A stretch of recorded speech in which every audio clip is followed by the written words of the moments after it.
Здравейте, аз съм Николай Николов. Моите познания и опит в застрахователното счетоводство, в управлението на активи и пасиви на застрахователи,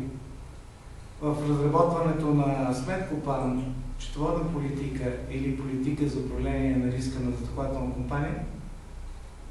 ми помогнаха до там,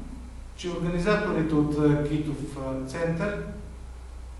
ми дадоха задачата да съставя една програма, в която да обединя усилията, свързани с приемането на международно счетоводен стандарт за застрахователни договори фаза номер 2, както и въвеждането на Европейската директива платежоспособност 2 в нашата страна. В тази връзка международният стандарт за застрахователни договори се развива доста тромно в продължение на доста години, от 1995 година насам. За застраховането съм работил на почти всички възможни позиции, от главен счетоводител до финансов менеджер, изпълнителен директор. Както за големи компании като Алианс България Холдинг и нейните животозастрахователни и общозастрахователни дружества, така и за малки френски компании, наречени група МА. Винаги обаче се е налагало да показвам на много хора или да въздействам на ръководството във връзка с прилагането на счетоводните стандарти, на политиките за управление на риска, на внедряването на усилия за въвеждане на системи за вътрешен контрол. Именно към това са насочени усилията на организаторите и моят опит в създаването на две специализирани програми, които да касаят новите предизвикателства при въвеждането на международен стандарт за застрахователни договори и директивата за започване на дейността на застрахователи и презастрахователи. Повечето от темите, които са включени в нашите семинарни занятия, са подкрепени с достатъчно материали, нагледни, с конкретни примери от българската действителност, с възможните мнения, раздавани от различни органи, организации, лица, консултанти, аудитори по прилагането на тези два документа. Може би, докато завърши нашият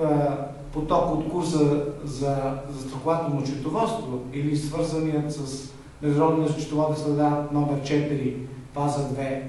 договори, ще бъде издаден и съответния стандарт. Всички очакват, че при прилагането на застрахователния стандарт за счетоводство, а оттам и прилагането на директивата за надзор и регулация на застрахователния бизнес и капиталовото участие на застрахователите, ще бъдат в една и съща дата. Ние не очакваме, че 2013 година ще бъде момента, когато трябва да започнем да се обучаваме в прилагането на счетоводен стандарт и на директивата. Аз не съм сигурен, че в много от предприятията, свързани с застрахователния бизнес в нашата страна, са въведени новите функции, които се изискват по директивата платежоспособност. В тази връзка, заедно с организаторите на семинара, имаме специални теми, свързани с въвеждането на функцията риск менеджер, комплаенс офицер, актюер и функцията, свързана с системите за вътрешен контрол на различните нива на защита, както вече те се наричат. Темите са разнообразни и дават последователно развитие както на счетоводния стандарт, така и на проблемите с въвеждането на директивата и така нареченото пето проучване, което също трябваше да бъде включено в застрахователния бизнес. Ако вие не сте направили това проучване, заедно с организаторите сме в състояние да ви предоставим възможността на ваше място, във вашата застрахователна фирма,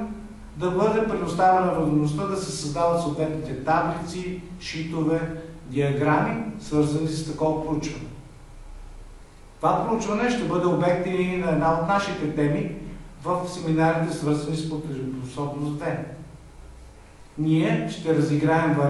варианти, сегрегиране,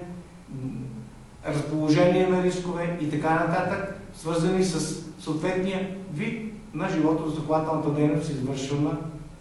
от компаниите или тези свързани с продукти на общото застраховане. Навсякъде, освен материалите, направени в печатен вид, ще може да получавате информация в един уебсайт, в който част от темите, които се дискутират с участниците тук, ще бъдат презентирани, разбира се, в езика, който е подходящ за вашето по-добро разбиране на тези теми, на български и на английски. Освен това, започвайки от 12 май, ще имаме възможността на 3 и 5 септември да приключим двата семинара с техните 4 части и да покажем уменията, които сме придобили, разбирането за сложните неща и предизвикателствата на въвеждането на счетоводен стандарт или директива във вашите компании, като вие предоставите на вашите работодатели, на вашето управление за човешки ресурси, съответния документ, показва вашето сертифициране с завършването на съответните части на тези семинари.